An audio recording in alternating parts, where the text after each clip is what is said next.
Hello everybody, Raven Knight here, and today we are continuing our dive into the heroes of For Honor, analyzing them for their lore, historical inspirations, playstyle design, and overall feel.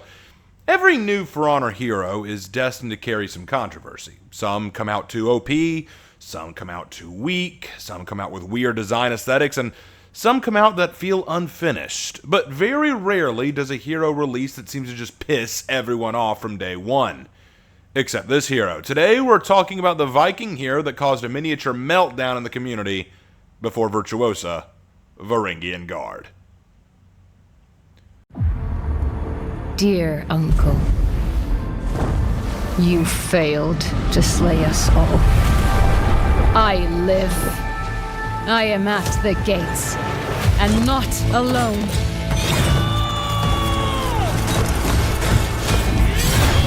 All my life, something was missing. But in exile, I found it. True dedication. A bond unbreakable. The promise of the Varangian Guard. Justice is on the march. Can you hear it?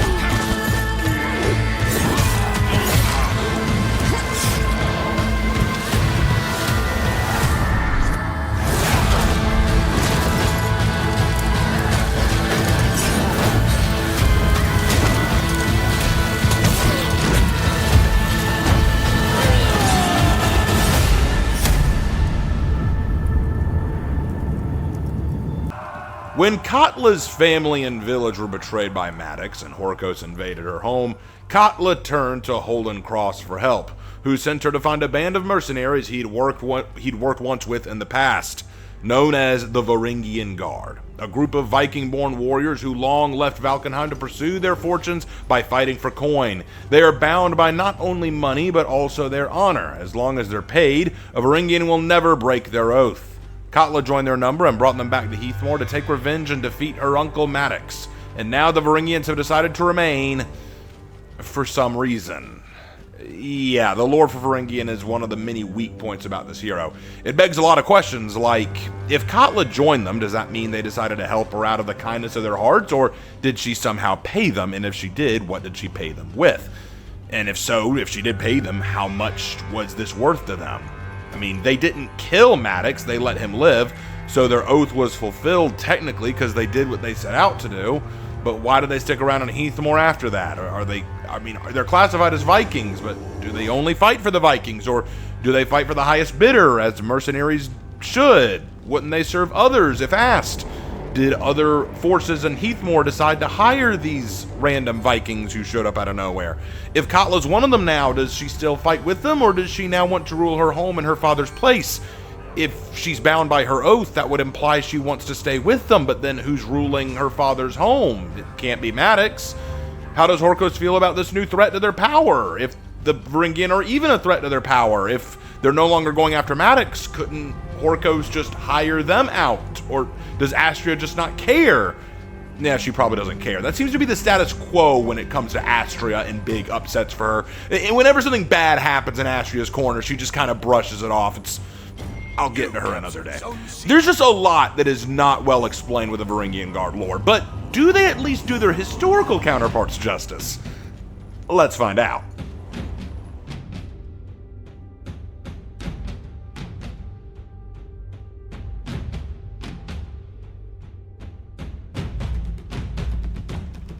Alright, now if you want a full breakdown for the historical inspiration for Varangian Guard, I'd recommend going to my Heroes in History on her, which is an extensive overview of her historical connection, as well as having one of my funniest meme montages at the end. I'll be honest, I worked very hard on that meme montage at the end, so please check that out. I think it's pretty clear, though, that the Varangian Guard are based on the historical mercenary band of the same name. When the Byzantine Empire was in need of loyal soldiers and royal guards, the biggest problem they faced was finding not only skilled warriors, but reliable ones to do the deed. And that was when the Emperor looked at those Viking warriors who kept raiding and attacking their territory and city and thought to himself, you know, those guys might be good for it. Thus, the Varangians were hired and made not only the elite force for the Byzantine Empire, but also the guards responsible for defending the Emperor. Unlike previous guards and mercenaries, the Varangians were prized for their loyalty and staunch devotion to their oaths. Now, obviously, the historical Varangian Guard weren't all women. In fact, we have no historical evidence of any females in the Varangian Guard, so there are clear differences between the two right out the gate, but you can hear more details on this and more in the video itself. Again, check the description for that, but that's what we have to say about history right now, so do they do them justice? Partly, but again, you'll need to check the video. Anyway, let's go into the builds and design.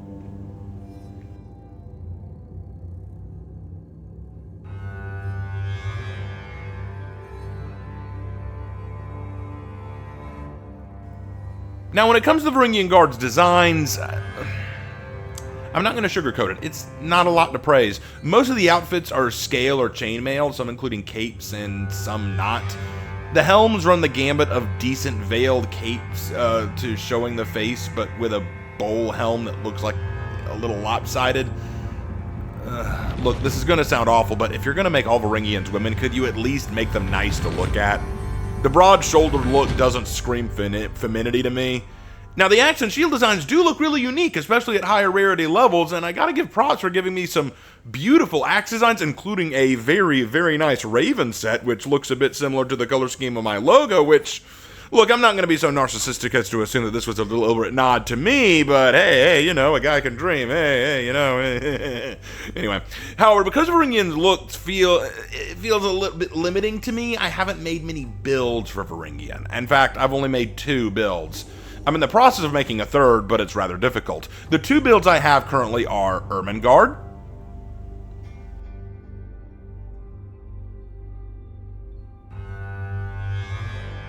and Andorra the Devout.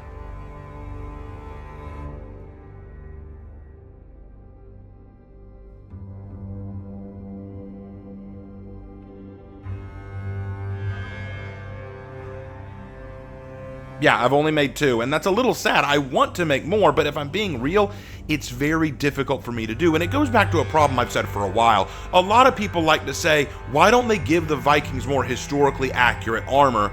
And to that I say, okay, we can, but here's where you're going to run into a problem. Vikings had limited armor historically. It's not like the Vikings evolved a bunch of times over like knight armor did. Viking armor typically stayed pretty standard. Like, you have your chainmail for wealthier Vikings, you have gambeson, you have cloth, you might have some leather here and there, you might have some fur here and there, but other than that, that's pretty much what you're going to be limited to. They would not have had steel, they might have had very basic iron, if that, probably not. So if you're going to arm your characters with a bunch of chainmail, how are you going to make all the chainmail look different? And that's where we run into a problem with Varangian. Yes, Varangian has chainmail, it looks great, but then all the other Varangian chainmail elements look very similar. The scale mail all looks very similar. The mail just starts looking very similar to itself unless you change the color, which then it looks very odd that you painted your mail, which, again, it's complicated, but... And this is why I'm not a fashionista or anything of that nature. It just doesn't look right to me. A lot of Varangian Guard looks just don't quite look right to me. Not saying you can't make them look good. I'm just saying when we get to the fashion contest for Varangian, it's going to be a difficult one to say the least.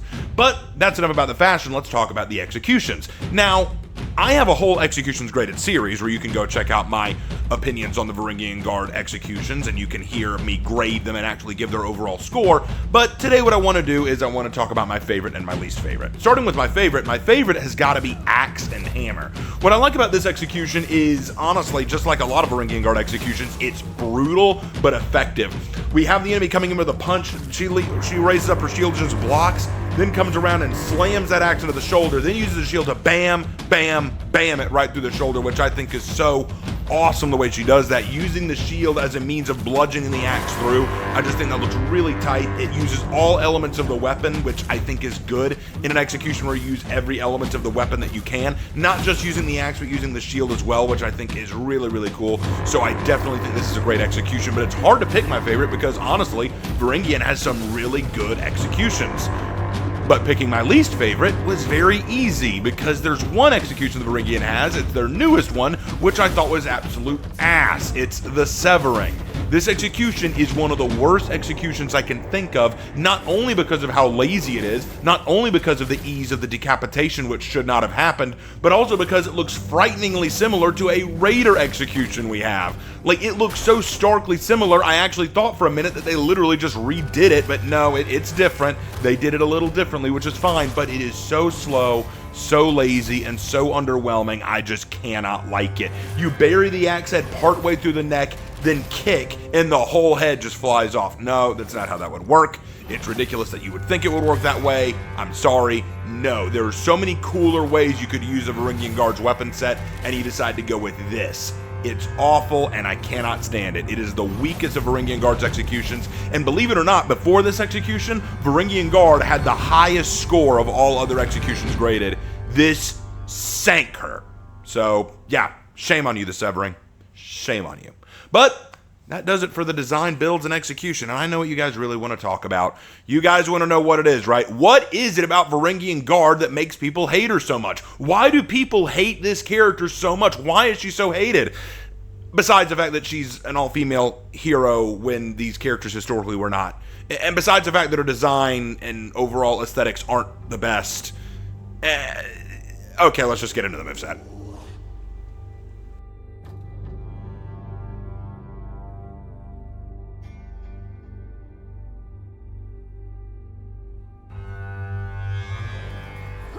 Alright guys, so it's time to talk about Varangian Guard's moveset. Let me go ahead and say this about Varangian Guard's moveset. It is a pain in the ass. And here's what I mean by that.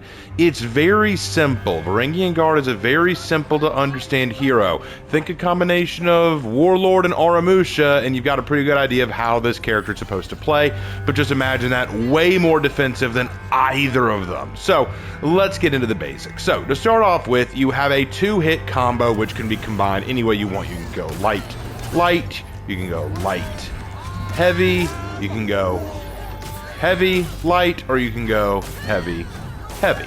Now, you probably noticed that the last heavy is always going to be unblockable, and that is correct. The second heavy in any combo is always unblockable, but this is a very unique unblockable heavy. You might think, that's a little slow, Raven, pretty easy to anticipate, but this is arguably, and I do say this as someone who's super casual and not super knowledgeable on everything about the game, but I would say this side heavy is the strongest unblockable side heavy in the game with very few exceptions, and the reason why is because of how good it tracks.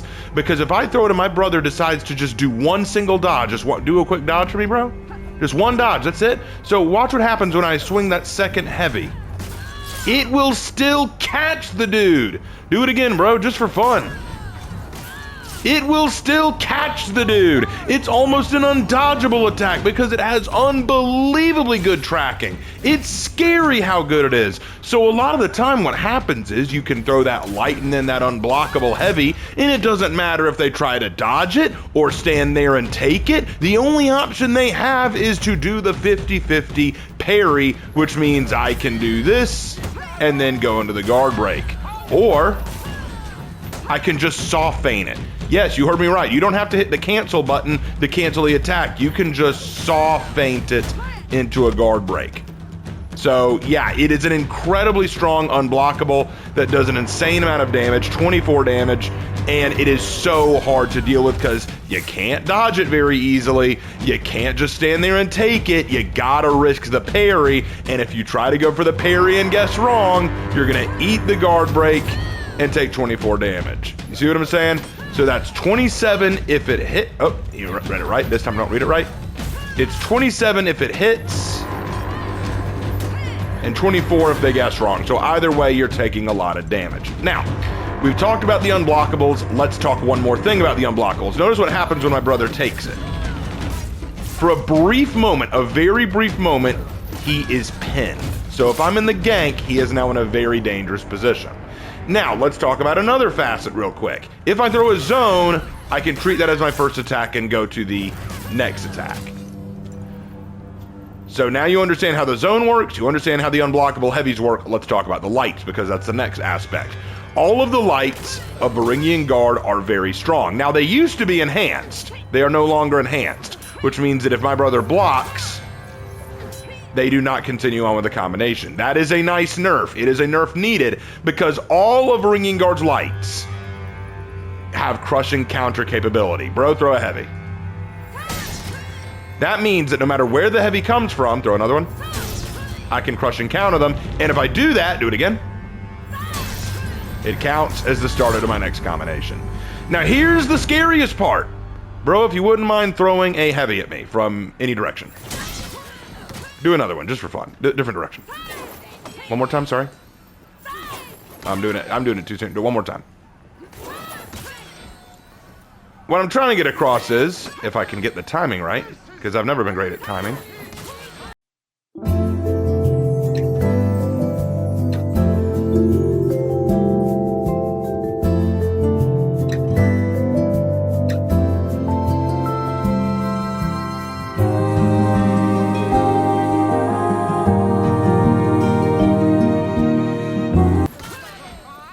So, do it from the top real quick.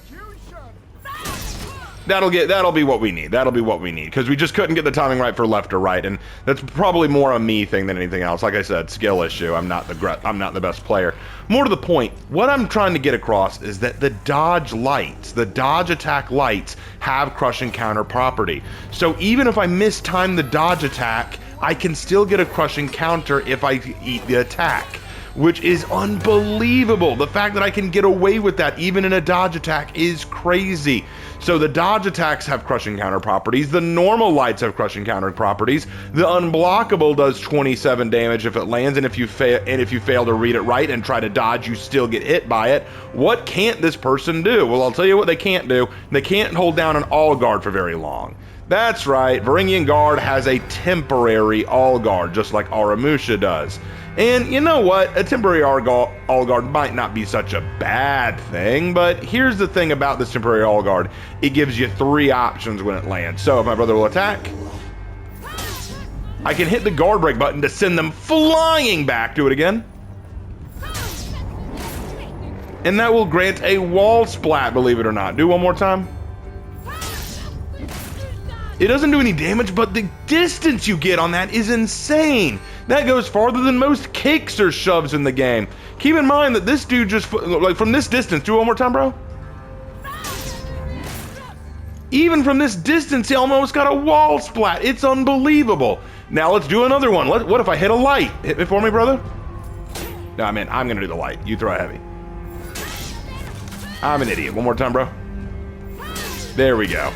With the light attack, you get a free little jab, which does 14 damage, but it can allow you to go into your next attack. And then, of course, throw one more time, the heavy.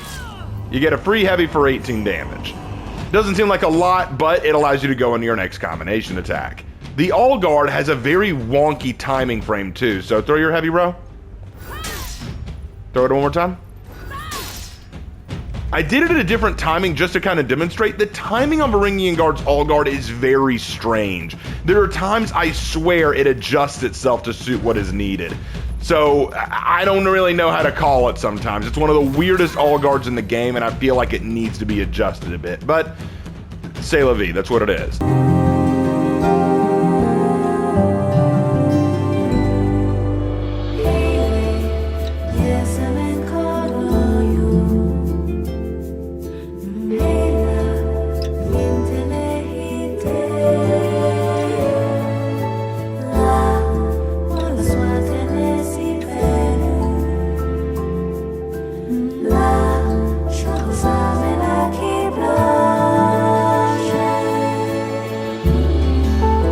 Now, we're still not done talking about Varangian Guard. There are a few other things. We can't talk about Varangian Guard without talking about the static bashes.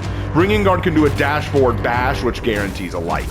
Quite often, if you have an opponent who's just standing there waiting to parry you, this is a good way to open them up.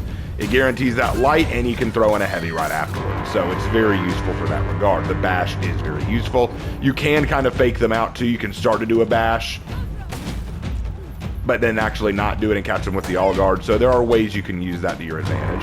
And of course, there is something else you may want to keep in mind. When you land a light or heavy, you can do a headbutt.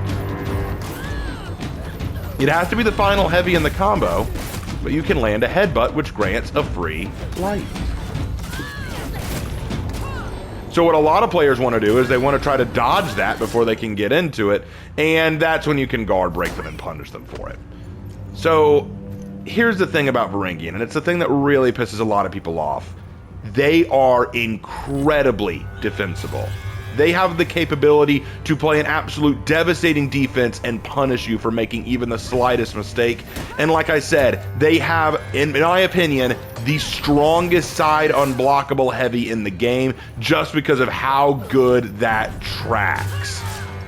It's almost not fair how good it is. It's almost not fair because there'll be times I know I timed it right, I know I dodged, and I still get yoinked by it. It is unbelievable. Why would you even go for the top heavy anyway? Why would you do that? For the 29 damage? Why would you do that when it's so much easier to dodge? I could just do the side, and whether they dodge or not, I'm still gonna catch them. So yeah, and you might think, oh, well, you know, you could it's unblockable. You can't deflect it. Jesus, this attack. Anyway, this is why Varangian Guard has gotten a reputation as one of the most hated characters in the game because of just how awfully defensible they are. Now, maybe it is a skill issue. I'll grant you that. I am of the opinion that Varangian Guard is one of those characters that kind of win the game for you. You just play defensively, parry and crush and counter everything, and you're going to win.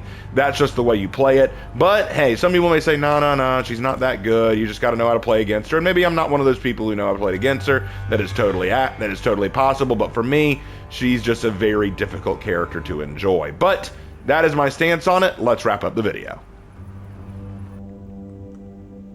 And that about does it for Varangian Guard, everybody. So, final thoughts. I'll be real. If I were to go through each of the For Honor factions and pick my least favorite from each one, when I get to the Vikings, it's not even a hard choice. I can't stand Varangian Guard. I think Havoc put it best when he said that Varangian Guard is one of those characters that plays the game for you. It's almost too easy to use Varangian Guard because they have such a good defensive capability. The timing on their All Guard is really weird, so you can never really figure out whether or not you're timing it just right. All of their lights are crush and counter capable, including their dodge light, so it's very risky to even attempt an attack.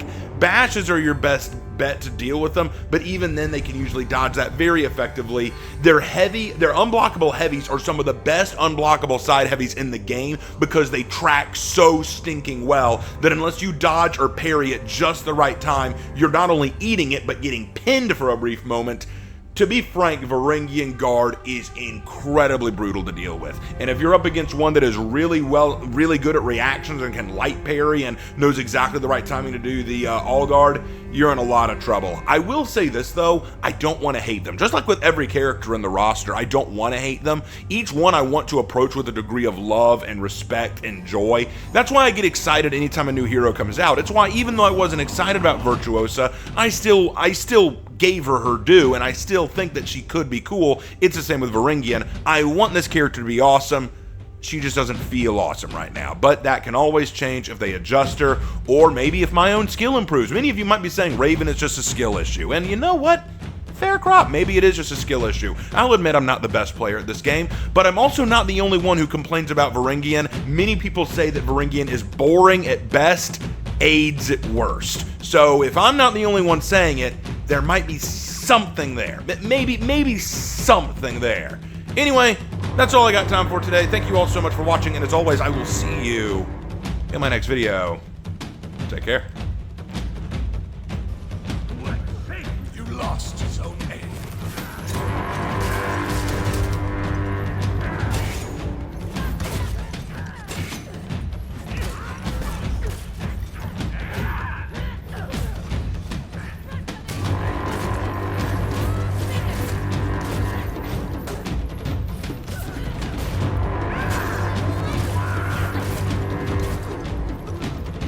Fuck.